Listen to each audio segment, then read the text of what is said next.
So, I'm a freshman in high school, and my first year was ruined due to COVID. So now we have to do it online, obviously. It's not bad, just some trashy internet issues, mic cutting out, etc., etc. But this story is the reason why I'm scared of going onto video calls now. So it was first period, I had a video session for history, and everything was going okay. My camera was on because we had a presentation of World War One, I believe, and it was that day. So the teacher goes on with his daily greetings, and most of us have our camera on. After he finished, a girl in my class just stared at the camera in a shocked look, like she just witnessed something paranormal. She turned on her mic while the teacher was talking and said, insert my name. There is someone standing in the corner of your room. I looked up and there was this dark figure standing next to the door. I turned around and saw nothing. I looked back at my camera and there was nothing as well. I told everyone to raise their hand if they saw it, and 4 people in my class saw it. The teacher was a non-believer, a paranormal thing, so he said, "Oh, calm down. It was just nothing." Until that day, I'm still freaked out and never turned on my camera again. On my 11th birthday, I had a few friends of mine from the neighborhood come to my house for a couple of hours. I had planned the entire party out, from the drinks, food, activities, etc., and was super excited to get out of school. Obviously, my parents had paid for everything. All the money I earned came from a weekly allowance of $5, so I was pretty dehydrated in that respect, seeing as I barely had the funds to do any of it.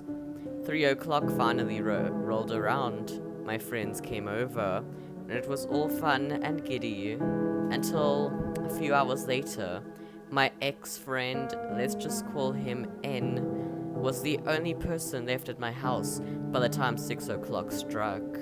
Not really knowing what to do, the swords we made beforehand were already worn down. They were made of foam. We're not fighting like Jedi versus Sith, alright?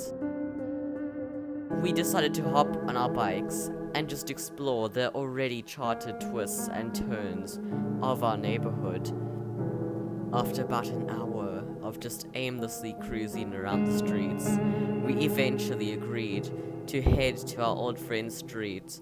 He had moved a couple months back, but we continued to go there anyway because he had a large, newly paved driveway that was easy for bikes to do tricks on. This was, if it isn't so fitting, the creepiest street in the subdivision. It was before I moved away, and I'm sure it still is, considering it's the last stop for people who never went anywhere in life. It was quite sad, really. No one ever came out, and every day it seemed as though the houses became less enthusiastic. There was a notable contrast between the sunny, bright day and the depressed nature of the properties.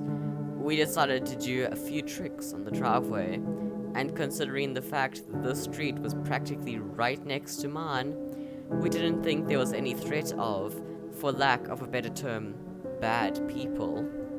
After around 30 minutes of random tricks and hilarious fails, N asks, "Should we go explore the woods?" This is an important detail. At the end of every street, there's an outlet into the forest. Therefore, there's forest connecting all of the streets in the subdivision. We had never actually explored the Lamplighter's sector of the streets, simply because of the creepy nature of the entrance. At the time, there was a worn-down treehouse, and the ladder never seemed to stop moving, even on the flattest days with no wind. It always found a way to stay in a monotonous swing. So, I'm sure you can understand when I say I was hesitant at first. "Come on," he started again. "I'm gonna have to go home in like 40 minutes. We gotta do something fun." I was a little insulted by that comment, considering that I had spent so long on the party's preparation, but I also understood where he was coming from. Admittedly, an 11-year-old's ability is typically going to be inferior to an adult's method of planning. I then agreed, and we walked our bikes up to the entrance. The entire time we were walking, I was subtly looking around the area. The houses felt like they were in a superposition of standing still and following us to the entrance. Almost like your mental voice telling you to keep going when doing something hard, except this time it wasn't so motivational, it was almost commanding. Turning around didn't feel like an option. Each step we got closer, it felt like the entrance was getting further away, until we eventually landed on the grass. "You go first," N told me. I replied with a sigh, and put down the bike's kickstand. We had done it at the same time, adding more tension to the scene somehow. And, for whatever reason, the further I walked towards the trees, the grayer the sky became. I lifted my leg over a fallen tree and continued walking, always paranoid that the footsteps behind me weren't N's. We were about halfway between the entrance of the lamplighter sector and the exit into the subdivision's path that leads between country woods and into some cul-de-sac, when we hear a "hey!" Startled, we both turn around to see a man. He looked to be in his mid-20s, wearing a white hoodie with black pants and black shoes. He also appeared to be wearing a beanie underneath his headphones. Hey? I responded. I wasn't too nervous, seeing as he didn't seem too healthy. We stared at each other for an excruciatingly long 10 seconds. My head was just facing backwards. I wasn't even fully turned around. "Nah, you're good," he says with a smile, trying to maintain appearances. I laugh and say, "Oh, okay," and wait for him to turn around and walk the other direction. He eventually did, and N turns to me and says, "Bro, we got to get out of here." I was about to respond when I realized that he was walking in the direction of our bikes.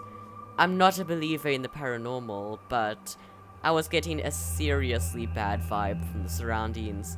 "Come on," he said, adding another element of solitude to my thoughts. Everything became white noise. My inner voice was speaking like a madman. What if he was trying to steal your bikes, but realized you were still here, so he wanted to take you to remove witnesses? What if he isn't even here for your bikes and just saw you? You're walking towards a dead end. If he wants, he could come back.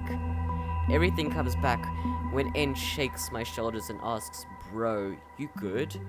I then respond with, "Yeah. Let's not go in that direction." "Why?"